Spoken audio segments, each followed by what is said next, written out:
눈이 사실 우리 뇌의 일부라고 생각하시는 게 좋을 정도인데 그 근처에서 괜히 이물질인 필러를 잘못 썼다가 문제가 생기는 재앙에 가깝죠.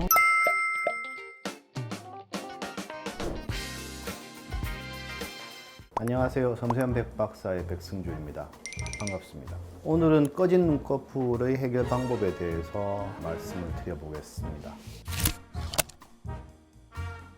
눈알이 움직이려면 윤활유처럼 주변에 지방이 뺑 둘러싸고 있죠. 지방 주머니들이 있어요. 나이가 들면서 볼륨이 줄어들거든요. 그래서 피부하고 지방을 막고 있는 막들이 탄력이 떨어지게 되고 위에 쑥 들어가고 아래는 볼록하게 나오고 이런 현상들이 생기는 거죠. 물론 이제 당연히 다이어트를 심하게 했다든지 탈수 현상이 심하게 나타났더니 할 때도 이제 꺼져 보이겠죠. 유전으로도 있을 수 있나요?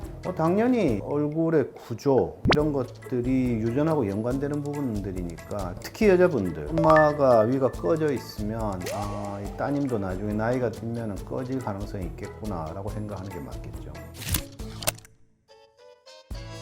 눈을 가리고 내려온다든지 여러 개 비신다든지 선천적으로 약하게 있든지 원래 없던 사람들조차도 나이가 들면 노인성 안검하수 그래서 또 처져 내려와요. 안검하수라는 증상이 생겼을 때 되게 피곤해 보이거나 졸려 보이거나 힘이 없어 보이거나 하게 되는데 거기다가 눈꺼풀이 꺼져 보이면 그런 증상들이 더 심해 보이게 되죠. 여러 가지 원인들이 복합적으로 작동을 하고 있는 거기 때문에 뭔가를 하나를 해결하면 문제가 싹 해결되는 거냐? 절대로 그렇지 않겠죠. 그죠? 쌍꺼풀 수술을 한다면 늘어진 피부를 정리하는 정도의 효과는 분명히 얻게 될 거니까 개선점이 분명히 있을 거예요. 그렇지만 볼륨이 줄어든 걸 해결한다든지 탄력이 떨어진 걸 해결하지는 않으니까 쌍꺼풀 수술이 효과가 없다는 게 아니고 쌍꺼풀 수술만 하면 싹 해결되는 거라고 생각하면 오해라는 거죠. 어떤 수술을 하면 뭔가 조금 나아진다 이런 식으로 생각을 하시는 게 좋을 것 같아요.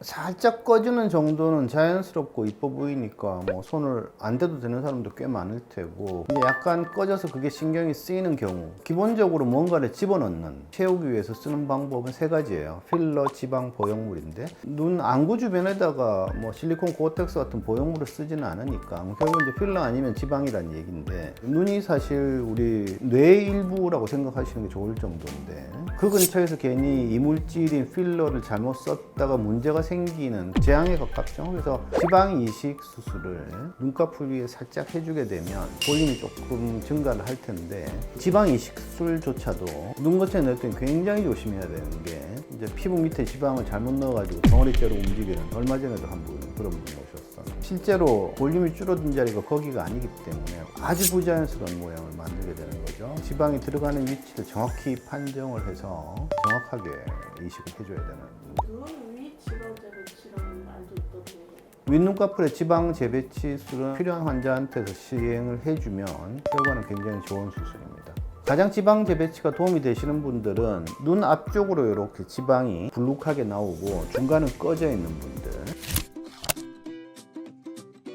눈이 처진다고 이야기할 때 근육이 힘이 약해서 생기는 부분은 눈매 교정술이나 안검하수 교정하는 방식에 준해서 어떤 조치를 취하게 될 거고 두 번째는 피부가 처져 있는 경우 간단하게는 뭐 접어 올려서 해결하는 게 이제 쌍꺼풀 수술 개혁이 될 거고 잘라내는 형태의 수술들 그게 이제 상안검 수술, 눈썹 하거상, 눈썹 상부 거상 같은 방식이 될 거고 그다음에 이마를 끌어올리는 형태 그게 이제 이마 거상 지금 현재는 눈썹 하거상 방식을 조금 더 사용하는 쪽으로 해결을 해내고 있죠. 설명드린 것처럼 어떤 상황이냐 환자가 뭘 원하냐에 따라서 해결 방법은 전부 달라지게 되는 겁니다. 잘 고려해서 교정을 해내면 간단한 방법으로 오히려 해결할 수 있다고 생각을 합니다. 지금까지 섬세한 백박사의 백승준이었습니다. 감사합니다.